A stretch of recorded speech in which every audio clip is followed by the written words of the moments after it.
अस्सलामुअलैकुम दोस्तों आप सबको पता होगा कि एल्विश यादव ने ध्रुव राठी के ख़िलाफ़ एक वीडियो बनाई थी और उसमें बहुत सारी चीज़ें ध्रुव राठी की बताई थी।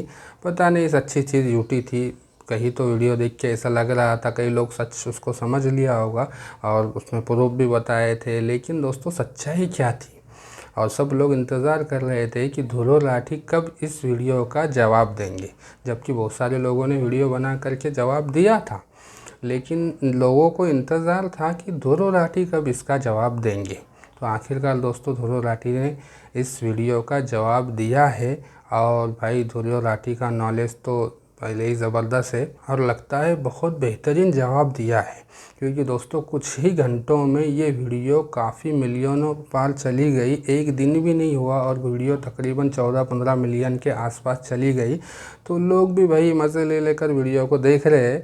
तो चलिए हम भी मज़े लेकर वीडियो को देखते हैं और देखते हैं ध्रुव राठी भाई ने क्या जवाब एल्विश यादव को दिया हुआ है। चलिए वीडियो को शुरू करते हैं। कहाँ है काउंटर, कहाँ है जवाब, कहाँ है काएं करना बंद कर दे कौवे की तरह। ये रहा जवाब।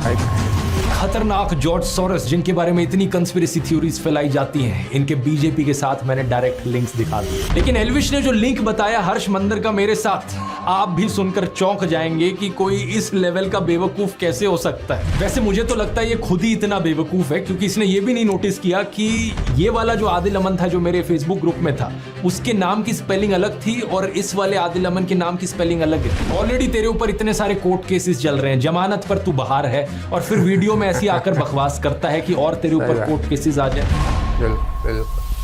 नमस्कार दोस्तों, कभी बिटोड़ा देखा है आपने? ये चीज, इसमें गोबर के बने हुए उपले रखे जाते हैं। हरियाणवी में एक कहावत है कि बिटोड़े के मुंह से उपले ही निकलेंगे। अभी कुछ हफ्ते पहले किसी दोस्त ने मुझे कहा कि एल्विश यादव ने मेरे ऊपर एक वीडियो बनाया है, मेरा क्या कहना है उस वीडियो को लेकर।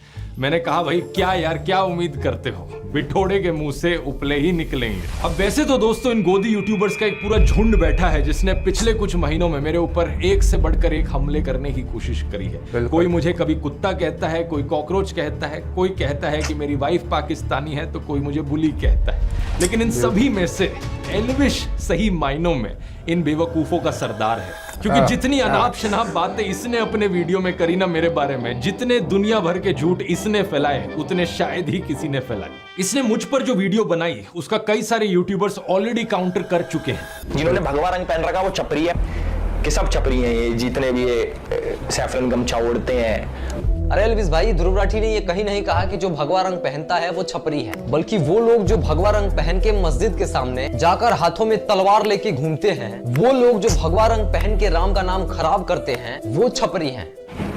इसे बोलते हैं भाई साहब ब्रेन वॉशिंग। किस चीज का सिस्टम है? बच्चे बिगाड़ने का, गैम्बलिंग ऐप प्रमोट करने का, या फिर भांग पीकर वीडियो बनाने का, बियर पीकर वीडियो बनाने का, माहौल खराब करने का? आखिर किस चीज का सिस्टम? किसी भी चीज को यहाँ से वहां जोड़ दिया, कभी बोला कुछ, दिखाया कुछ, कभी तो बोलना ही नहीं आया ढंग से। हर्ष मंदार कह लो या फिर हर्ष मंदर कह लो, जो भी है। तो this is an interview of Harmandar Singh. Harmandar Singh Harsh Mandar नहीं है, इज अ डिफरेंट गाय। अब जस्ट बिकॉज उनके नाम सिमिलर हैं तो इसने उन्हीं का आर्टिकल दिखा दिया, मतलब हद होती है यार। अब इस बात का कोई प्रूफ अवेलेबल नहीं है कि हर्ष मंदर और ध्रुव राठी डायरेक्टली कनेक्टेड हैं, लेकिन एक स्पेकुलेशन के आधार पे और एक कॉन्स्पिरेसी थ्योरी के आधार पे इस बात को इतने कॉन्फिडेंस से बता दिया जाता है। जो व्यक्ति गाली देता था वो व्यक्ति ने इस वीडियो में गाली नहीं दी, खुद ही बोल रहा है नहीं दे पाऊंगा। क्यों? क्योंकि इस व्यक्ति ने सुधारा है उसको। ये है पढ़े लिखे यूट्यूबर्स का फर्क। जब छपरियों का सरदार गाली देना बंद कर सकता है इस व्यक्ति के वीडियो की वजह से, तो फिर इसके जो गुलाम हैं वो क्यों नहीं गाली देना बंद करेंगे? इतनी बेइज्जती होने के बाद भी एल्विश का मन नहीं भरा, मुझसे कहने लगा कि काउंटर दो। कहाँ है काउंटर, कहाँ है काउंटर? काउंटर कहाँ है काउंटर, कहाँ है जवाब, कहाँ है? काएं करना बंद कर दे कौवे की तरह। ये रहा जवाब। बस एक चीज कहूंगा, विक्टिम कार्ड मत खेलियो इस वीडियो को देखने के बाद। रोना धोना नहीं चलेगा, पहले भी तू टीवी पर बहुत रोया। लोग मेरे को बोलते थे बीजेपी का दल्ला है। हमारे ध्रुव भाई को एंटी नेशनल्स में इतना इंटरेस्ट क्यों है? करने को कोई कुछ भी कर सकता है, पर इंसान कितना पागल होगा। बीजेपी की एक बड़ी पॉपुलर स्ट्रैटेजी है, आपने भी नोटिस किया होगा दोस्तों, कि जो भी इंसान बीजेपी की आलोचना करता है, ये बीजेपी वाले उसे एंटी नेशनल घोषित करते फिरते हैं। एल्विश ने भी यही किया कि ये इंसान एंटी नेशनल, वो एंटी नेशनल, फलाना एंटी नेशनल, ढिमकाना एंटी नेशनल। अब किसी तरीके से इन सभी लोगों के ध्रुव राठी से कनेक्शन जोड़ दो और इसे भी एंटी नेशनल घोषित कर दो। मैंने तो एंटी नेशनल घोषित कर दिया। आइए पॉइंट बाय पॉइंट देखते हैं कि इसने एग्जैक्टली क्या कहा था। इसने बात करी थी आदिल अमन नाम के एक आदमी की। साल 2020 के अंदर ध्रुव राठी ने एक फेसबुक ग्रुप बनाया जिसके अंदर वो एडमिन थे और इस ग्रुप के अंदर बहुत सारे लोग थे। उसके अंदर एक इंपॉर्टेंट चेहरा था जिसका नाम है आदिल अमन। पहली गलत इन्फो, साल 2020 में मैंने कोई ग्रुप नहीं बनाया। जिस ग्रुप की ये बात कर रहा है वो मैंने 2017 में बनाया था और 2020 तक तो मैंने उसे बंद कर दिया था। इस फेसबुक ग्रुप का नाम था ध्रुव राठी स्क्वाड। इसके साथ साथ मेरा एक फेसबुक पेज भी है सिर्फ ध्रुव राठी नाम से। इस ग्रुप को मैनेज करने के लिए मैंने कुछ एडमिन्स को चुना, उन लोगों में से जो मेरे फेसबुक पेज पर सबसे ज्यादा एक्टिव लोग थे। कौन ये लोग थे मैं नहीं जानता, मैंने सिर्फ इस बेसिस पर इन लोगों फेसबुक ग्रुप का एडमिन बनाया कि ये मेरे फेसबुक पेज पर सबसे ज्यादा लाइक और कमेंट करते थे। इनफैक्ट फेसबुक की खुद की ये सजेशन होती थी उस जमाने में। तो जो भी एडमिन्स थे मेरे फेसबुक ग्रुप के, उनमें से किसी से भी मैं आज तक पर्सनली कभी नहीं मिला। अब हुआ क्या कि इनमें से एक एडमिन आदिल अमन ने एक टाइम पर बड़े ही वायलेंट और एक्सट्रीमिस्ट टाइप के कमेंट्स किए जिन्हें ऑब्वियसली मैं सपोर्ट नहीं करता। बाकी एडमिन्स ने वो कमेंट्स मुझे दिखाए और मैंने फिर इसे एडमिन की पोजीशन से हटा दिया। अब लॉजिकल सी बात है, मैं हमेशा नाथुराम गोडसे वाली ऐसी मानसिकता का विरोध करता हूं, लेकिन बाद में मैंने रियलाइज किया कि अगर इस तरीके से चलता रहा, इस ग्रुप में कोई कुछ भी लिखेगा, ब्लेम वहां मेरे ऊपर आएगा बाद में। इसलिए साल 2020-21 के अराउंड मैंने इस पूरे फेसबुक ग्रुप को ही शट डाउन कर दिया। अब 4 सालों बाद हमारी कहानी में एंट्री होती है इस बेवकूफ की जो इस घटना को लेकर एक स्कैंडल बनाने की कोशिश करता है। ये अपनी इमेजिनरी कहानियां बनाता है कि आदिल और मैं तो जिगरी दोस्त हैं। अगर ध्रुव भाई ये वीडियो देख रहे हैं तो भाई के चेहरे पे मुस्कुराहट आ गई होगी क्योंकि पुराने साथी हैं, आम आदमी पार्टी में साथ में काम करते थे। जब प्रधानमंत्री मोदी सड़क छाप मवालियों को ट्विटर पर फॉलो करते हुए दिखते हैं तब तो ये गोदी इन्फ्लुएंसर सारा लॉजिक लगा देते हैं कि इसमें हमारे प्रधानमंत्री जी की क्या गलती। उन्हें क्या पता था कि ये इंसान ऐसी अभद्र भाषा का इस्तेमाल कर सकता है। याद है निखिल नाम का एक ट्विटर यूजर जिसने गर्व से कहा था कि प्रधानमंत्री मोदी उसे फॉलो करते हैं। इसने किस तरीके से एक महिला पत्रकार की मौत पर जश्न मनाया था, उनको गालियां दी थी। और प्लीज प्रधानमंत्री से रिक्वेस्ट कीजिए कि वो इस तरह के लोगों को फॉलो ना करें। कोई नहीं मिलता उनको हिंदुस्तान में तो मुझे फॉलो कर लें। लेकिन ये इकलौता ऐसा केस नहीं है। ये बीजेपी 2016 पेज जिसने जर्नलिस्ट स्वाति चतुर्वेदी के खिलाफ बहुत ही भद्दी भाषा लिखी, इसे भी नरेंद्र मोदी फॉलो कर रहे थे। बीजेपी 2014 अवनीश चौबे, कूल आदित्य, महावीर एम जैसे कितने और ऐसे थ्रेटनिंग और अब्यूजिव हैंडल्स हैं जिन्हें प्रधानमंत्री फॉलो कर रहे थे। इतना ही नहीं, प्रधानमंत्री मोदी ने तो अंकित जैन, सुरेश नखवा, तेजिंदर बग्गा जैसे कुछ हिंसक गालीबाज ट्रोल्स को अपने ऑफिशियल रेजिडेंस पर होस्ट भी किया था। क्या पहले चेक नहीं कर सकते थे कि ये कैसे लोग हैं? ऑनलाइन से अब ऑफलाइन पर आ जाए तो आसाराम बलात्कार के लिए कॉन्विक्ट हुआ, यहाँ नरेंद्र मोदी उसे माला पहनाते हुए और उसके पैर छूते हुए दिख रहे हैं। क्या बात। जीवन में जब कोई नहीं जानता था उस समय से बापू के आशीर्वाद मुझे मिलते रहे हैं। इस ट्वीट और इस फेसबुक पोस्ट में प्रधानमंत्री मोदी गुरमीत राम रहीम की प्रशंसा करते हुए दिख रहे हैं। वही गुरमीत राम रहीम जिसे मर्डर और रेप जैसे केसेस में दोषी पाया गया है। इस फोटो में हरियाणा के पूर्व मुख्यमंत्री गुरमीत राम रहीम के साथ बैठे हुए दिख रहे हैं। 2017 के इस न्यूज आर्टिकल को देखिए। मध्य प्रदेश की एंटी टेररिस्ट स्क्वाड ने भोपाल, ग्वालियर, जबलपुर और सतना में 11 लोगों को गिरफ्तार किया। इन पर आरोप था कि ये पाकिस्तान की ISI के लिए जासूसी कर रहे थे। अब आज तक की ये हेडलाइन देखिए। ये जो गले में बीजेपी का पट्टा डाले हुए और टी शर्ट पर मोदी लिखवाए हुए दिख रहा है, ये है ध्रुव सक्सेना। यहाँ इसकी फोटो देखिए मध्य प्रदेश के पूर्व मुख्यमंत्री शिवराज सिंह चौहान के साथ। कि भारतीय जनता पार्टी विश्व की पहली राजनीतिक पार्टी जिसके ऊपर एक ठप्पा लग चुका है कि यह एक ISI सर्टिफाइड पार्टी बन चुकी है। कम से कम 3 शख्स इन 11 में से सीधा तरीके से भारतीय जनता पार्टी के साथ जुड़े हुए। अलेजिड आतंकवादियों के बीजेपी से सिर्फ 1-2 ऐसे कनेक्शन नहीं है, ढेर सारे हैं। 2022 के इस न्यूज आर्टिकल को देखिए। जम्मू के रियासी में पकड़े गए आतंकियों में से एक तालिब हुसैन जम्मू एंड कश्मीर बीजेपी के माइनॉरिटी मोर्चा IT सेल का फॉर्मर चीफ निकला। बीजेपी ने कहा कि यह केवल 18 दिन तक बीजेपी का सदस्य रहा था। नासिर और जुनैद की किलिंग का अक्यूज मोनू मानेसर इस फोटो में अनुराग ठाकुर के साथ, यहाँ लेट अरुण जेटली के साथ और यहाँ होम मिनिस्टर अमित शाह के साथ। इस फोटो में प्रधानमंत्री मोदी पूर्व बीजेपी सांसद प्रज्ञा ठाकुर के साथ दिख रहे हैं जो 2008 के मालेगांव बॉम्ब ब्लास्ट की एक अक्यूज है।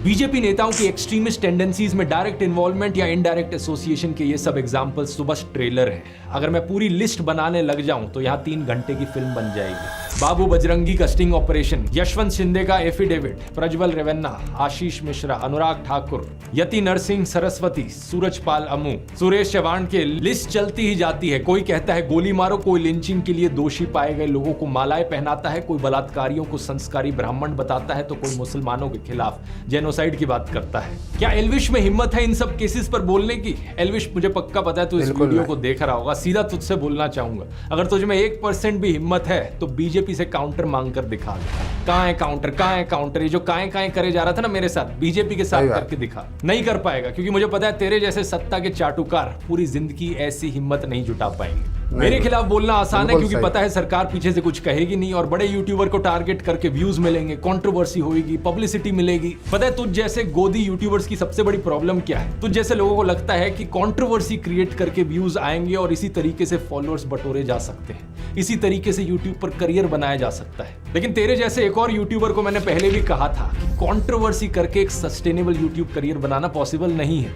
एक लिमिट तक ही लोग इस ड्रामे को बर्दाश्त करेंगे, उसके बाद लोगों को भी पता लग जाएगा तू ये ड्रामा जो करता है, कंट्रोवर्सी जो करता है, सिर्फ व्यूज के लिए करता है, पैसे के लिए करता है। असलियत में यूट्यूब पर अगर एक लॉन्ग टर्म करियर बनाना है तो उसके लिए ऑडियंस को कुछ जेन्युइन वैल्यू देनी पड़ेगी। ये चीज मैंने अपने यूट्यूब ब्लूप्रिंट कोर्स में सिखाई है। अगर तुझे नहीं समझ में आती तो जाकर कोर्स ले ले, तेरे लिए एक स्पेशल डिस्काउंट भी दे देता हूँ। कूपन कोड यूज कर ELVISH40 40% ऑफ मिलेगा। इस 7.5 घंटे के कोर्स में मैंने सब कुछ सिखाया है कि फिल्मिंग कैसे करनी है, एडिटिंग कैसे करनी है, मोनेटाइजेशन कैसे करी जाती है, इस करियर से पैसे कैसे कमाए जा सकते हैं बिना गैम्बलिंग और बेटिंग की एप्स को प्रमोट करें। ये भी तेरे लिए सीखना बहुत जरूरी है, क्योंकि जो अभी तेरा बिजनेस मॉडल है ना कि कंट्रोवर्सी करके व्यूज इकट्ठे करो और फिर इन गैम्बलिंग एप्स को प्रमोट करो, ये देश के यूथ का फ्यूचर बर्बाद कर रहा है। इस कोर्स में मैंने ढेर सारे और तरीके बताए हैं पैसे कमाने के, और सबसे इंपॉर्टेंट चीज 2nd चैप्टर में बात करी है अपनी नीश कैसे चुननी है, अपनी स्किल्स और अपने पैशन के बल पर एक यूनिक यूट्यूब चैनल कैसे बनाना है। अब दोस्तों, वैसे मुझे पता नहीं एल्विश यादव में कितनी स्किल्स हैं, तो इसका तो छोड़ो, लेकिन अगर आपको इंटरेस्ट है तो आप जरूर ELVISH40 कूपन कोड यूज कर सकते हो जाकर। जितने भी लोगों ने कोर्स लिया है उन्हें ये बेहद यूजफुल लगा है, और पिछले 10 सालों में यूट्यूब के करियर में मैंने जो भी कुछ सीखा है वो मैंने आपको इसमें सिखाया है। इस QR कोड को स्कैन कर सकते हैं या लिंक नीचे डिस्क्रिप्शन में भी मिल जाएगा। टॉपिक पर वापस आए तो आगे बंदा बात करता है जॉर्ज सोरोस की। तो हर्ष मंदार है, वो जॉर्ज सोरोस के साथ काम करता है, जिसने 8000 करोड़ की फंडिंग दे रखी है मोदी जैसे राष्ट्रवादी पीएम को हटाने के लिए और सरकार गिराने के लिए। क्या बात है। ये जॉर्ज सोरोस वाला प्रोपेगेंडा आपने जरूर व्हाट्सएप यूनिवर्सिटी पर कभी ना कभी देखा होगा। इसमें illuminati, new world order, Pakistan, China, America, वामपंथी, JNU, toolkit gang, Khan market gang, Congress वगैरह इन सब की साथ में बात करी जाती है। एक बिल्कुल खिचड़ी बना दी जाती है इन सब बड़े बड़े वर्ड्स की, और ये खिचड़ी मोदी भक्तों को खिलाई जाती है गुड मॉर्निंग मैसेज के साथ व्हाट्सएप पर। क्या बात। एल्विश अपने वीडियो में बार बार कहता है कि गूगल कर लो, गूगल कर लो, तो आइए गूगल करके देखते हैं कि कौन है ये जॉर्ज सोरोस। जॉर्ज सोरोस एक हंगेरियन अमेरिकन बिलियनियर है, और वे एक investor, hedge fund manager, short seller और फिलैंथ्रोपिस्ट है। बहुत सारे बड़े बड़े शब्द हैं, मैं जानता हूं एल्विश को हजम नहीं हुए होंगे, तो उसने सीधा व्हाट्सएप खोला और देखा कि व्हाट्सएप पर जो लिखा है वो बता देता हूं। 1992 में इन्होंने अपनी शॉर्ट सेलिंग से बैंक ऑफ इंग्लैंड को हिला दिया था, $1 बिलियन का प्रॉफिट कमाया था। 1997 में इन्होंने थाईलैंड और मलेशिया की करेंसीज को शॉर्ट कर दिया था, जिसकी वजह से एक फाइनेंशियल क्राइसिस देखने को मिली थी। उसी साल इन्होंने दी अटलांटिक में एक आर्टिकल लिखा था जिसमें इन्होंने कहा कि वैसे तो मैंने फाइनेंशियल मार्केट्स में छप्पर फाड़ कमाई की है, लेकिन अब मुझे लगता है कि लेसे फेयर कैपिटलिज्म, यानी जहां कोई रेगुलेशंस ना हो, ऐसा कैपिटलिज्म एक खतरा है ओपन सोसाइटी के लिए। ओपन सोसाइटी का मतलब है एक ऐसी दुनिया जहां डेमोक्रेटिक गवर्नेंस हो, फ्रीडम ऑफ एक्सप्रेशन हो और इंडिविजुअल राइट्स के लिए रिस्पेक्ट की जाए। ऐसी सोसाइटी बनाने के लिए इन्होंने दुनिया के 100 देशों में अपनी ओपन सोसाइटी फाउंडेशन बनाई। इस ओपन सोसाइटी फाउंडेशन ने इंडिया में अपने कदम रखे साल 1999 में, जब अटल बिहारी वाजपेयी हमारे देश के प्रधानमंत्री थे। इनिशियली ये इंडियन इंस्टीट्यूशंस में स्टडी और रिसर्च के लिए स्टूडेंट्स को फेलोशिप्स और स्कॉलरशिप्स देते थे। ये सिर्फ साल 2014 में ही था कि इन्होंने अपना India specific grant making program शुरू किया। इसके तहत इन्होंने अलग अलग सेक्टर्स में काम करने वाली लोकल ऑर्गेनाइजेशंस को सपोर्ट किया, जैसे कि साइको सोशल डिसेबिलिटीज वाले लोगों के लिए community living, public services, rights को स्ट्रेंथन करना, justice system reforms, medicine access. इनके सोशल इंपैक्ट इन्वेस्टमेंट्स ने 2 वेंचर्स को फंड किया है, नियो ग्रोथ और कैपिटल फ्लोट। इन दोनों वेंचर्स ने इंडिया के 40,000 से ज्यादा छोटे बिजनेसेस को $300 मिलियन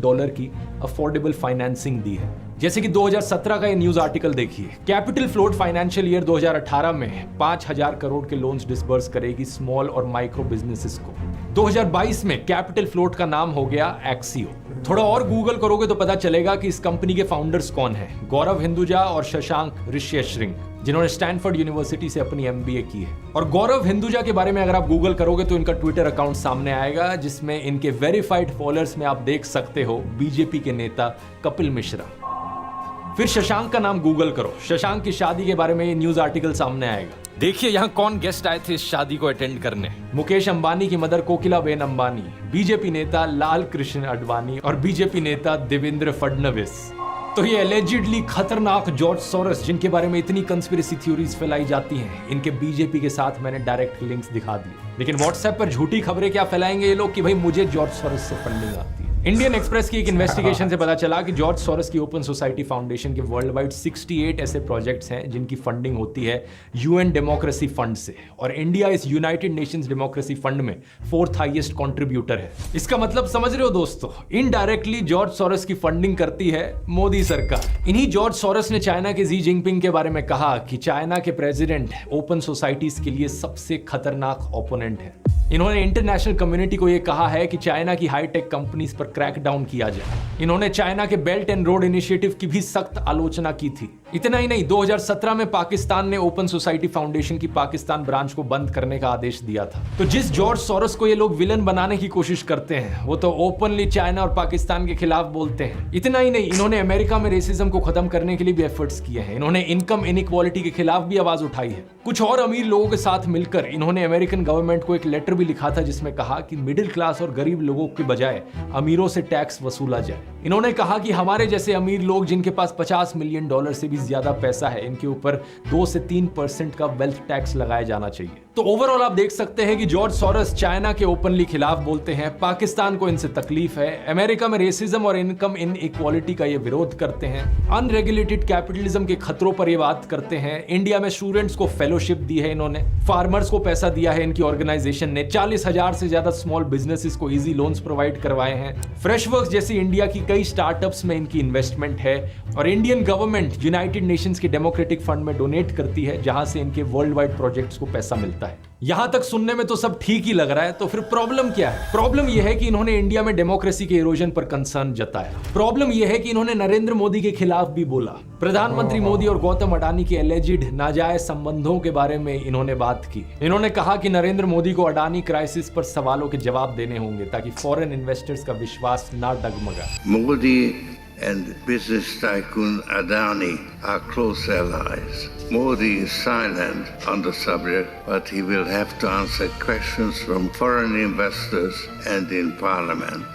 और आप तो जानते ही हो कि गोदी इकोसिस्टम के हिसाब से मोदी भारत है और भारत मोदी है इन लोगों के लिए। इसलिए कोई भी प्रधानमंत्री मोदी की आलोचना करे, इन लोगों का गैंग उसे भारत विरोधी डिक्लेयर कर देता है, फिर चाहे वो रियाना हो, भारत के किसान हो या फिर जॉर्ज सोरोस हो। अब ये सारा तो व्हाट्सएप और गोदी मीडिया पर घूम रहा प्रोपेगेंडा है, लेकिन एल्विश की बेवकूफी तो इससे भी ज्यादा कमाल की है। एल्विश कहता है कि जॉर्ज सोरोस को राहुल गांधी की आंटी जानती है, इसलिए वो आंटी हमारे देश के लिए खतरा है। जो हमारे जॉर्ज सोरोस हैं वो हमारे राहुल गांधी जी की आंटी फौरी नेहरू के बहुत ही करीबी दोस्त हैं।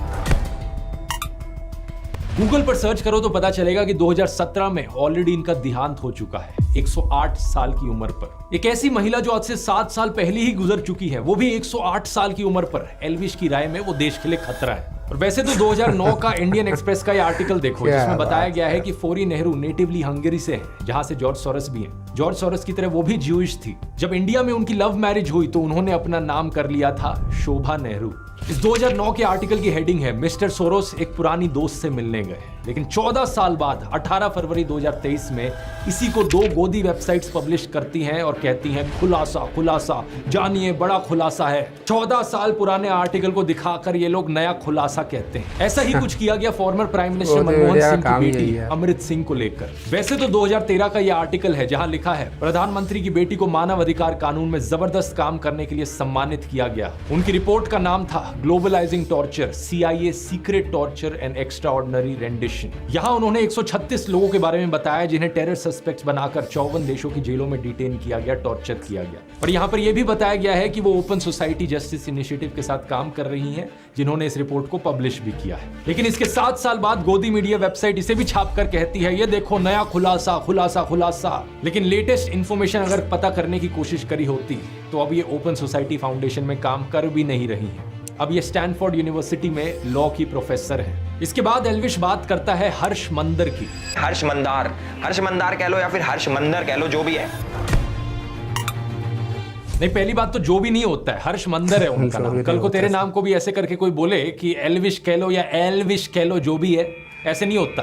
दूसरा, आइए गूगल करते हैं कि अब ये कौन है। हर्ष मंदर एक फॉर्मर आईएएस ऑफिसर हैं जो 6 डिस्ट्रिक्ट्स में डिस्ट्रिक्ट हेड रहे हैं, डिविजनल कमिश्नर रहे हैं, मसूरी की Lal Bahadur Shastri IAS training academy में फैकल्टी रहे हैं और 2002 में इन्होंने गुजरात दंगों के विरोध में वॉलंटरी रिटायरमेंट ली थी। इन्होंने 24 किताबें लिखी हैं। इतनी किताबें एल्विश अपने 7 जन्मों में भी नहीं पढ़ पाए। पिछले 10 सालों में Dainik Bhaskar, Hindustan times, the Hindu, Indian express, scroll, live mint, NDTV, business standard, article 14 जैसे अखबारों और न्यूज पोर्टल्स के लिए कॉलम भी लिखे हैं।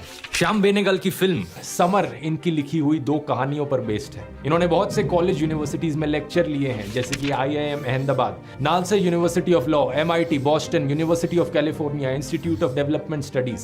2010 से 2012 तक ये यूपीए सरकार द्वारा बनाए गए नेशनल एडवाइजरी काउंसिल के मेंबर थे। कई इंपॉर्टेंट बिल्स ड्राफ्ट करने में इनका योगदान रहा है, जैसे कि right to information, right to education, food security bill, child labour abolition. इन्होंने लिंचिंग्स के विरोध में कारवाए मोहब्बत कैंपेन चलाया और इन्हें इनके काम के लिए बहुत सारे अवार्ड्स मिले हैं, जैसे कि MA Thomas national human rights award 2002, Christie harmony award 2012 या क्वेड मिलेथ अवार्ड 2020। लेकिन इस अनपढ़ बेवकूफ एल्विश के अनुसार ये भी एंटी नेशनल है। आप पूछोगे क्यों? क्योंकि इन्होंने जॉर्ज सोरोस की ओपन सोसाइटी फाउंडेशन के साथ काम किया है। वही हर्ष मंदार जो कि जॉर्ज सोरोस के लिए काम करता है। मतलब बिना सर पैर के जो मन में बकवास आए बोल डालो। अब सबसे इंटरेस्टिंग बात है कि इन सबसे मेरा क्या रिलेशन है। आज तक असलियत में दोस्तों मैं हर्ष मंदर से कभी मिला नहीं, ना मेरी उनसे आज तक कभी बात हुई। इनका नाम मैंने पहली बार एल्विश के वीडियो से ही सुना और जो भी ये इन्फॉर्मेशन मैंने आपको निकाल कर दी, इसका वीडियो देखने के बाद गूगल करके रिसर्च करके आपको दिखाई। लेकिन एल्विश ने जो लिंक बताया हर्ष मंदर का मेरे साथ, आप भी सुनकर चौंक जाएंगे कि कोई इस लेवल का बेवकूफ कैसे हो सकता है। एल्विश ने कहा कि मैंने सीए और मणिपुर पर जो वीडियो बनाया वो मैंने हर्ष मंदर के ट्वीट देखकर बनाया। 4 अगस्त 2023 को हर्ष मंदार ट्वीट करते हैं मणिपुर दंगों के ऊपर और ठीक 2 दिन बाद हमारे ध्रुव भाई की वीडियो आ जाती है। ये ट्वीट और वीडियो की टाइमिंग तो ऐसे दिखा रहा है जैसे कि बहुत बड़ा जासूस बन गया हो, लेकिन यहां पर भी इसने गलती करी। 14 दिसंबर 2019 को हर्ष मंदार CAA और NRC के ऊपर एक ट्वीट करता है और ठीक 3 दिन बाद यानी कि 17 दिसंबर 2019 को हमारे ध्रुव भाई as per the tool kit video बनाते हैं। उसके अंदर CAA का जिक्र होता है। असलियत में ये मेरा दूसरा वीडियो था CAA NRC के ऊपर। इससे 5 दिन पहले 12 दिसंबर को मैंने पहला वीडियो अपलोड किया था। टोटल में 3 वीडियोस मैंने बनाए थे। तीनों वीडियोस आज के दिन भी YouTube पर अपलोडेड है। आप जाके इन तीनों में से इनके टाइम स्टैम्प्स देख सकते हो कि कब इन्हें अपलोड किया गया। तो पहली बात तो ये प्रूफ ही गलत है, और अगर ये सच भी होता तो इस तरीके से कनेक्शन दिखाना एक बहुत ही अजीबोगरीब चीज है। देश में कोई भी टॉपिक न्यूज में आता है तो ऑफकोर्स जो टॉप यूट्यूबर्स हैं उस पर वीडियोस बनाएंगे, मैं वीडियो बनाऊंगा उस चीज पर। दिसंबर 2019 में न्यूज चैनल्स पर, सोशल मीडिया पर इसकी बहुत चर्चा चल रही थी तो मैंने वीडियो बनाया। मेरे साथ साथ लाखों लोगों ने इस पर ट्वीट किए, फेसबुक पर पोस्ट किए। सेम चीज मणिपुर के लिए भी कही जा सकती है। जब मणिपुर का इशू चल रहा था तो मैंने उस पर वीडियो बनाया। अब लाखों लोगों के ट्वीट्स में से किसी एक इंसान को पकड़ लेना और कहना कि देखो इस इंसान के ट्वीट के बाद मैंने अपना वीडियो बनाया, भाई क्या लॉजिक है यार ये। और मणिपुर पर वो वीडियो बनाने का ख्याल मुझे इसलिए आया क्योंकि मणिपुर की ट्रैजिक क्लैशेस में उन 2 औरतों की वीडियो ने हर एक इंसान की आत्मा को झकझोर दिया था। हर एक इंसान जिसकी जमीन मरी नहीं हुई थी, जिसकी आत्मा बिकी नहीं हुई थी, उसने इस टॉपिक की बात करी है। लेकिन एल्विश जैसे सत्ता के चाटुकार का मुंह बिल्कुल बंद था मणिपुर जैसे इशू पर, और फिर कहता है कि मैं तो बड़ा नेशनलिस्ट हूं। तो हम तो भैया देश प्रेमी है खूब। अब हमें कुछ भी कह लो देश प्रेम हमारे अंदर भरा है। यहाँ पूरे शरीर में देश प्रेम भरा है। कुछ शर्म आती है तुझे या नहीं? रिसेंटली तुझसे नीट एग्जाम के बारे में पूछा गया तो तेरे मुंह में छाले पड़ गए, दांत दिखाकर हंसने लगा। गवर्नमेंट नीट एग्जाम, डॉक्टर्स के एग्जाम के पेपर लीक हुए, उस पर आपका क्या कहना है? क्योंकि ऑलरेडी एल्विश प्लीज, आप मुनावर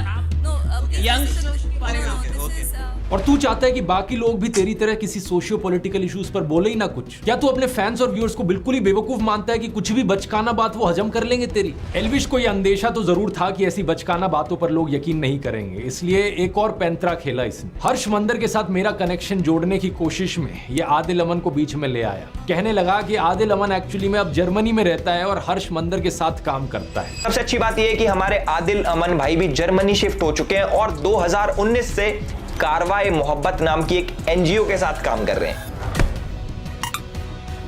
इसके लिए इसने एक फेसबुक प्रोफाइल दिखाई पीछे प्रूफ के तौर पर, और जानते हो क्या दोस्तों, ये किसी और आदिल अमन की फेसबुक प्रोफाइल थी। लिटरली यहाँ पर दो अलग अलग इंसानों की बात करी जा रही थी। या तो ये खुद इतना बेवकूफ है कि इसने चेक भी नहीं किया कि यहाँ पर किसका फेसबुक प्रोफाइल दिखा रहा है, या फिर ये सही मायनों में अपने व्यूअर्स को बेवकूफ समझता है। वैसे मुझे तो लगता है ये खुद ही इतना बेवकूफ है, क्योंकि इसने ये भी नहीं नोटिस किया कि ये वाला जो आदिल अमन था जो मेरे फेसबुक ग्रुप में था, उसके नाम की स्पेलिंग अलग थी और इस वाले आदिल अमन के नाम की स्पेलिंग अलग है। ये नहीं सोचा इसने कि सेम इंसान कैसे हो सकते हैं। ये जो दूसरा वाला आदिल अमन है, इसकी ये फेसबुक पोस्ट देखी है। 1 जून 2024 की शाम को मुझे दोस्तों ने बताया कि मेरा नाम एक फेसबुक प्रोफाइल एल्विश यादव नाम के यूट्यूबर द्वारा मिसयूज किया जा रहा है। एल्विश जो अभी जमानत से बाहर है, उसके यूट्यूब पर 15 मिलियन सब्सक्राइबर्स है और इंस्टाग्राम पर 16 मिलियन फॉलोअर्स। मैं एक रिसर्चर हूं और यूनिवर्सिटी ऑफ ग्योटिंगन में मास्टर्स कर रहा हूं। मेरा किसी भी राजनीतिक पार्टी या उनके स्टूडेंट विंग से कोई भी एफिलिएशन नहीं है, जैसा कि एल्विश ने अपने वीडियो में दावा किया। वीडियो से ही ये क्लियर है कि एल्विश ने जिस कमेंट की बात की है वो मैंने नहीं किया, और मेरी फेसबुक प्रोफाइल का इस्तेमाल किया गया मेरे फॉर्मर एम्प्लॉयर हर्ष मंदर और ध्रुव राठी के बीच लिंक दिखाने के लिए। इस जानबूझकर की गई डिफेमेशन, मिस रिप्रेजेंटेशन की वजह से एल्विश के फॉलोअर्स ने गालियों वाले मैसेजेस मेरे फेसबुक इनबॉक्स में भर दिए हैं। मुझे और मेरे परिवार को चोट पहुंचाने की धमकियां दी हैं। ट्विटर पर भी मैंने देखा कि इस मिस इन्फॉर्मेशन की वजह से मेरी गिरफ्तारी की डिमांड करने लगे हैं लोग। अबे बेवकूफ एल्विश, तेरी वजह से कोई निर्दोष आदमी को वहां गालियां मिल रही हैं। शर्म आती है कि नहीं तुझे? आगे देखिए क्या लिखा है। मेरे वकील ने 3 जून को एल्विश यादव को एक लीगल नोटिस भेजा, ये बताते हुए कि जो कमेंट उसने मुझे एट्रीब्यूट किए हैं वो कमेंट मैंने किए ही नहीं, और ना ही मैंने किसी प्रोटेस्ट को ऑर्गेनाइज किया है। हमने उसे 3 दिन दिए थे वीडियो हटाने के लिए और एक क्लैरिफिकेशन इशू करने के लिए। 3 दिन बीत चुके हैं और अब मैं एल्विश यादव के खिलाफ एक लीगल केस करूंगा, मेरी रेपुटेशन को नुकसान पहुंचाने के लिए और मेरे परिवार की सेफ्टी को थ्रेटन करने के लिए। इसलिए मैंने वीडियो के शुरू में ही कहा था, रोना मत एल्विश, जो तू बकवास करता है उसका एक्चुअली में किसी की लाइफ पर असर पड़ता है। ऑलरेडी तेरे ऊपर इतने सारे कोर्ट केसेस चल रहे हैं, जमानत पर तू बाहर है, और फिर वीडियो में ऐसी आकर बकवास करता है कि और तेरे ऊपर कोर्ट केसेस आ जाए। एल्विश ने अपने वीडियो में कहा कि कोई भी आर्टिकल फार्टिकल दिखाकर किसी को भी कुछ भी साबित किया जा सकता है। मान लो कैमरामैन है, मुझे इसको गलत साबित करना है, मैं भाई कर दूंगा कैसे न कैसे करके, आर्टिकल पार्टिकल दिखा के। और यही चीज एग्जैक्टली एल्विश ने अपने वीडियो में कही। मैं पूछना चाहूंगा, जरा अपनी ऑडियंस को बता दे, ये सब जो तूने किया सिर्फ व्यूज और पैसे के लिए किया या फिर ऊपर से कोई पे भी कर रहा था तुझे? हर्ष मंदर की बात करते हुए इसने एक आर्टिकल दिखाया, एक लाइन को अंडरलाइन कर दिया कि मेरे माता पिता तांजानिया में ब्रिटिश पुलिस के लिए काम करते थे। अब इस आर्टिकल को देखो, यहां तो मंदर की बजाय सिंह लिखा है। इस आर्टिकल की ये लाइन को मैंने गूगल पर सर्च किया डबल कोट्स के साथ, तो ये वाला आर्टिकल सामने आया। ये एक इंटरव्यू था कैप्टन हरमंदर सिंह के साथ, जो कि एक बहादुर ऑफिसर थे। इनका जन्म साल 1926 तांजानिया में हुआ था, और जब वो सिर्फ 33 साल के थे, यानी कि 1959 में चाइना ने तिब्बत पर अटैक कर दिया था। उस समय कैप्टन हरमंदर सिंह ने दलाई लामा को बचाकर भारत लाने में एक अहम भूमिका निभाई थी। पद्म अवार्ड्स की सरकारी वेबसाइट पर हम देख सकते हैं कि इन्हें 1960 में पद्मश्री से सम्मानित किया गया। अबे एल्विश, और कुछ नहीं तो कम से कम ऐसे बहादुर ऑफिसर का तो सम्मान कर लेता। माना कि तू अनपढ़ टाइप का है, लेकिन क्या इतना भी पढ़ना नहीं आता कि हर्ष मंदर और हरमंदर सिंह में डिफरेंशिएट कर सके? और वैसे मैं आपको बता दूं दोस्तों, हर्ष मंदर इन्हीं कैप्टन हरमंदर सिंह के बेटे हैं। यहां पर अगर हर्ष मंदर भी चाहें तो वो भी सीधा सीधा एल्विश के ऊपर डिफेमेशन का केस कर सकते हैं। इतना ही नहीं, former prime minister Manmohan Singh ji की बेटी अमृत सिंह के खिलाफ जो तूने झूठ फैलाया है, वो भी केस कर सकती हैं तेरे ऊपर। और तो और मैं भी केस कर सकता हूं तेरे ऊपर डिफेमेशन का। मेरे लॉयर ने कहा कि जो भी तूने बकवास करी है इस वीडियो में, वो सीधे तौर पर क्रिमिनल डिफेमेशन का केस बनता है। अगर ये सारे और केसेस कल को तेरे ऊपर हो गए तो फिर विक्टिम कार्ड मत खेलियो। मैंने पहले ही वार्न किया था इस वीडियो में। जितने फालतू के फर्जी लिंक्स एल्विश ने मेरे बनाने की कोशिश करी और लोगों के साथ, उससे सीधा कनेक्शन मैं इसका बना सकता हूं। एल्विश ने अपने एक वीडियो में अखिलेश यादव को सपोर्ट दिखाया था। वैसे हम तो भाई अखिलेश के सपोर्टर है भाई। यादव बिरादरी जिंदाबाद कर रखी है हमने पूरे यूपी में। तो भाई बताओ कि क्यों ना करें हम अखिलेश को सपोर्ट। अखिलेश यादव के अलायंस पार्टनर कौन है? राहुल गांधी। तो अगर ये राहुल गांधी को देशद्रोही ठहरा रहा था वहां पर अपने वीडियो में, तो ये खुद भी देशद्रोही हुआ। और दूसरी तरफ बीजेपी से भी तेरे इतने ही लिंक्स हैं, इतने सारे पॉलिटिशियंस के साथ जाकर तूने फोटो खिंचाई है, शो ऑफ किया है, अपना सपोर्ट जताने की कोशिश करी है। तो चाहे इस तरफ से हो चाहे उस तरफ से, तेरे भी फालतू के कैसे कनेक्शंस बनाए जा सकते हैं और तुझे भी एंटी नेशनल घोषित किया जा सकता है। मैंने तो एंटी नेशनल घोषित कर दिया, अब देखो एनआईए ने पकड़ लिया। एल्विश तेरे जितने भी झूठ पकड़े हैं मैंने अभी तक सिर्फ 5-6 मिनट के वीडियो के सेक्शन में पकड़े हैं, अभी तो और झूठ पकड़ने बाकी है। पकड़ लिया तूने और बहुत सारे आरोप लगाए थे मेरे ऊपर कि कैसे मैंने अपने व्हाट्सएप चैनल पर झूठी जानकारी फैलाई, टेलीग्राम पर पोर्नोग्राफिक कंटेंट शेयर किया, क्या क्या बकवास तू इमेजिन करता है। कभी तूने कहा कि मैं कोई फर्जी कॉइन प्रमोट करता हूं, कभी तूने कहा कि मेरा आम आदमी पार्टी के साथ लिंक है। जो तूने गंदगी फैलाई है इसको साफ करने में एक और वीडियो लगेगा। आगे के एक वीडियो में दोस्तों बाकी सारे आरोपों को भी डिटेल में समझेंगे और इस एल्विश यादव की असली पर्सनैलिटी को भी पकड़ेंगे। इतने एल्विश थोड़ा इंट्रोस्पेक्ट कर, अंकल आंटी से जाकर बात कर, उन्हें वीडियो दिखा, उन्हें भी बता कि कितने और कोर्ट केसेस अब तेरे ऊपर किए जा सकते हैं। और हाँ, विक्टिम कार्ड मत खेलना, मुझे नहीं चाहिए कि तू दोबारा से जाकर किसी न्यूज चैनल पर रोना धोना कर। अगर आपको दोस्तों इंटरेस्ट है यूट्यूब को पार्ट टाइम जॉब या फुल टाइम करियर बनाने में, तो यूट्यूब ब्लूप्रिंट का लिंक नीचे डिस्क्रिप्शन में मिल जाएगा या फिर आप इस QR कोड को स्कैन कर सकते हैं। कूपन कोड है ELVISH40। तब तक के लिए मैं बताना चाहूंगा ऐसी वीडियो मैंने पहले भी बनाई थी एल्विश के ऊपर, यहाँ क्लिक करके वो देख सकते हो अगर देखना चाहो कि किस तरीके से ऐसे यूट्यूबर्स गंदगी फैलाते हैं समाज में। बहुत बहुत धन्यवाद।